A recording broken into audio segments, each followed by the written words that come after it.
Hey there. I don't love talking about my weight. Honestly, I wish it wasn't even an issue, but here we are. In today's video, I want to share some thoughts on why I gained weight after 60 and the challenges that go along with it. So if this is something that interests you, then let's get into it.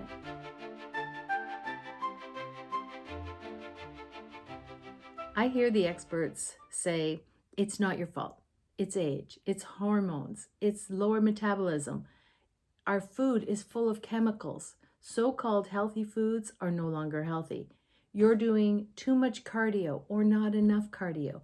You're eating too much or not enough. It's a lot. And I'll be honest, it's kind of comforting. It's not your fault took the blame off me. See, it's not my fault. Or is it? Let's be honest.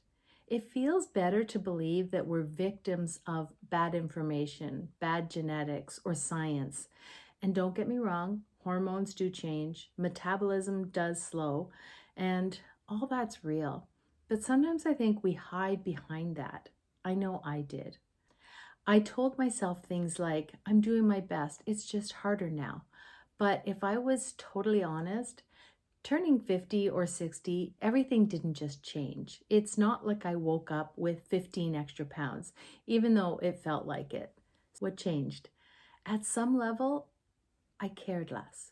Not in a big picture way. I've always wanted to be healthy, fit, and thin. But day to day, in the choices I was making, it showed that I cared less. Did my metabolism change? I think so. But with that, I still had some control. It could have meant that I shifted my eating so that I was eating earlier in the day. I could have introduced strength training and building muscle sooner. Here's the truth I didn't want to admit. Some of the habits that I had relied on for years were starting to slip. This video isn't about guilt or shame. It's about accountability. I don't blame myself in a toxic way. I want to own my part because then I know that I can change it. When I said it's my own fault, I wasn't being cruel to myself. I was being honest. Because when I say it's only hormones or it's only metabolism, I'm giving up control. When I admit that I've made some choices intentionally or not, I give myself power because it means that I can make new choices. I've heard women over the years, and I've been tempted to say that this is just my weight now. I'm tired of fighting it. My body knows its healthy weight. And I'm guessing you've either heard or said that. I'm not judging because I know it's hard. But personally, I resolved that I was never going to resign to being overweight. Partly because I knew it wasn't just 10 or 15 pounds, but that it would continue to climb and that over time it would affect my health and my lifestyle. I told myself that I was doing everything I could, but was I? That was the question. Was I eating healthy? Kind of, unless I wasn't. Was I exercising? Sometimes intensely and then not at all. Walking every day for 30 days and then not for the next 30 days. Strength training? A little. Protein? Inconsistent. Carbs? I'd swing from super low to a muffin and chocolate chip overload. So let's be clear. I'm not saying it's my fault because I ate a cookie or some bread or I ate from a list of so-called forbidden foods or that I didn't do enough cardio or I skipped a few workouts. I'm definitely not saying it's because I'm getting older. But when I took an honest look at what really happened, here's 3 reasons I came up with. Number 1, I was too easy on myself. I gave myself grace, which is beautiful and loving, right? But sometimes it turned into avoidance. I'll do better next week became an all too familiar phrase. Or how about this one? It's not that bad. I eat better than most people, or I'm not as bad as I used to be.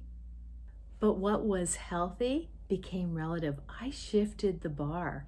Sometimes that justification was enough to keep me stuck. And then number 2 was all or nothing thinking. I was either on track, following the plan, or I was off.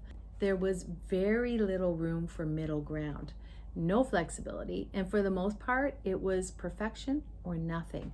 And then number 3 was spurts and stops. I'd get motivated, go all in. I was in the zone. And then either suddenly, or sometimes it would sneak up on me, I realized I wasn't maintaining my habits. Cheat days became cheat weekends, which became I'll do better next week. So what's changed? I still have treats. I still have to be aware. I didn't overhaul all my food and workout plans because I didn't need to. The plan wasn't the problem. Although I did add a gym membership, which I am so excited to talk about. So it's not just what I eat or how I move, but how I think. I quit justifying decisions that didn't serve me. I'm choosing progress over perfection and consistency over grit. What if? I have to ask myself this over and over. What if I do all this and I don't lose weight? And that's where the real mind shift happened. It's no longer, what if I do this for 90 days or even a year and nothing happens? I took the timeline away. I decided if I'm consistent, if I fuel my body properly, if I exercise and stay active, and for some odd reason I still don't lose weight, then and only then will I say, I guess this is the way it is. I guess this is where my body wants to be. But it didn't mean that I stopped exercising or eating healthy. That's the difference. That's the biggest problem I see. People who say this is just how it is as we age aren't just accepting slowing down a little or gaining a few extra pounds. They're literally giving up on healthy habits and living a full active life.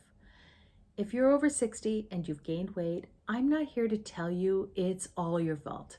But be selective listening to the very popular message out there that's saying if you're over 60 and you've gained weight, it's not your fault. Because maybe, like me, you've got more power than you think. I'm redefining what's healthy and strong and what's possible over 60. And if you're on that same path, I think you'll like this video. Until next video, thanks for watching. Take care and God bless.